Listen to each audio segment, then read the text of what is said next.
Holy Gospel according to Luke, the 13th chapter. At that very hour, some Pharisees came and said to him, "Get away from here, for Herod wants to kill you." He said to them, "Go and tell that fox for me.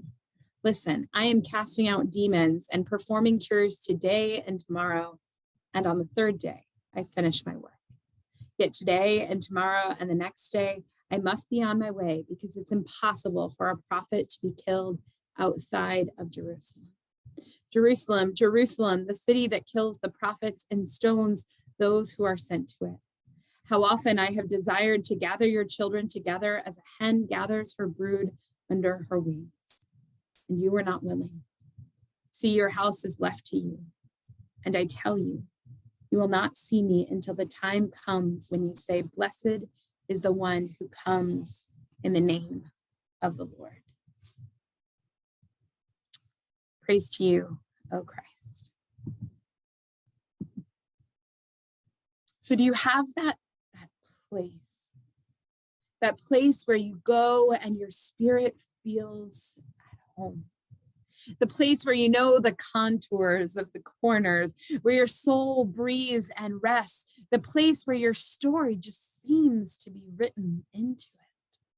Maybe it's your local congregation. Maybe it's your grandmother's front porch. Maybe it's the oak tree in a park, or the feel of sand and ocean waters on your toes.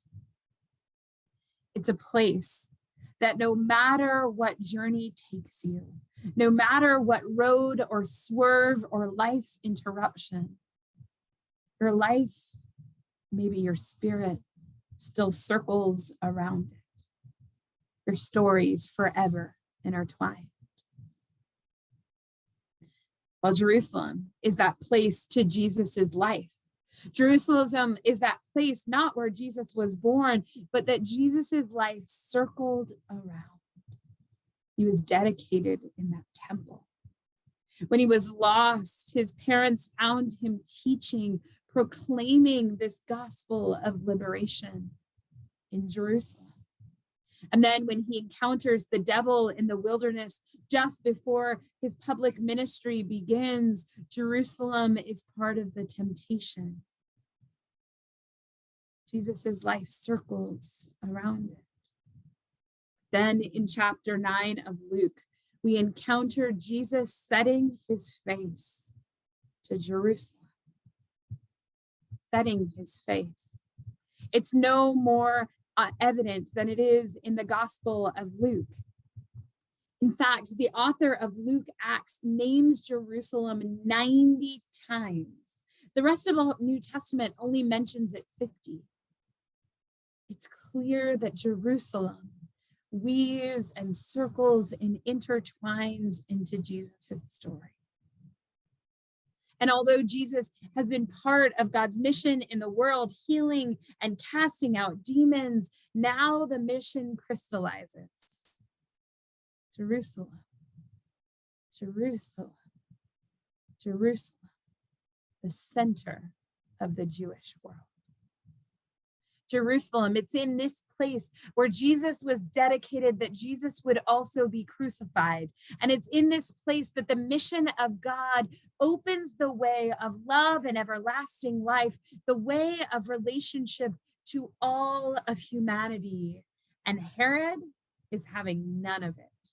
You see, this upstart prophet, this Jesus, is wrecking his vibe, his power, making him feel uncomfortable. All this human liberation is getting in the way of Roman occupation. And the Pharisees, it's weird, it's them, right? Come to warn him, go to another place. Herod is after you anywhere but Jerusalem. But it's clear that Jesus's journey, albeit indirect, would not be deterred. Go tell that fox I'm on a mission from God. Commentator James Bird shares, Jesus doesn't respond with threats of violence or fear. His connection with his mission is so clear that even a predatory fox like the king can be ignored. I'm doing what God has called me to do, he says. healing today, exercising tomorrow, and finishing on the third day. Jesus is on a mission from God, and nothing can deter him. Beloved, can we just stop there for a moment and give thanks for a God whose love is so persistent, for a God whose primary goal was always to open arms to all of humanity, like a mother hen, like the outstretched arms on the cross? Y'all, I don't know about you, but I can be deterred. I can run when it gets hard. I can stop when my spirit starts feeling anxious or uncomfortable. And yet God is undeterred. God in Jesus Christ is on the move. Now, you might be tempted to misunderstand this sermon, to think that the message that I'm going to give you today is to persevere, to ignore the haters, to just keep going regardless of violence or threats or fear. And perhaps, beloved, God has put something so deep in your heart that that is the message. And yet for most of us this day, I think the message isn't just to try harder or do more or persevere. I think the message for us in this time and space is that God already has. God already has persevered. God has already looked Herod in the face and said, "You are not the end of this story." God has already overcome execution on a cross and said, "You are not the end of this story." God has already looked upon every one of our worst things and said, you are not the end of the story. And beloved, maybe that's what you need to hear today, that your God has already persisted. Your story is still being written out of ashes, right? Out of the dust of our very humanity, written out of dashed dreams, written out of exhausted best intentions. Beloved, God already has. God has persevered, not so that we can just pull ourselves up by the bootstraps and try harder.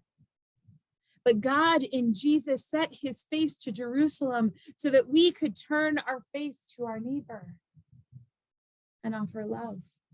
God in Jesus set his face to Jerusalem so that we could gather in like a mother so loved, so that we could turn and gather in God's own beloveds. God in Jesus set his face to Jerusalem so that we could set our faces, not simply in the war beyond our border, but in the love that shows up as strollers at a bus station, waiting for a Ukrainian refugee mama.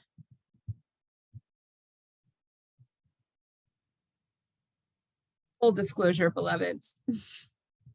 I read this text this week and thought, what the heck does this one even mean? And I ended in a place that felt tender, like that mother hen. A place where we were gathered in again to hear Jesus say, "I love you. I have already persisted. I have taken on every empire and oppressor so that you may know that you are beloved." Maybe this is the kind of text we need in Lent, when we're hearing hard truths, like you are dust, and to dust you shall return. When we're naming wilderness places, when we're leaning into the shadows. Maybe we need the reminder that our God is undeterred on our behalf, and not only moving towards the cross, but in that very same moment, being a mother, gathering us in, saying, "You are my beloved."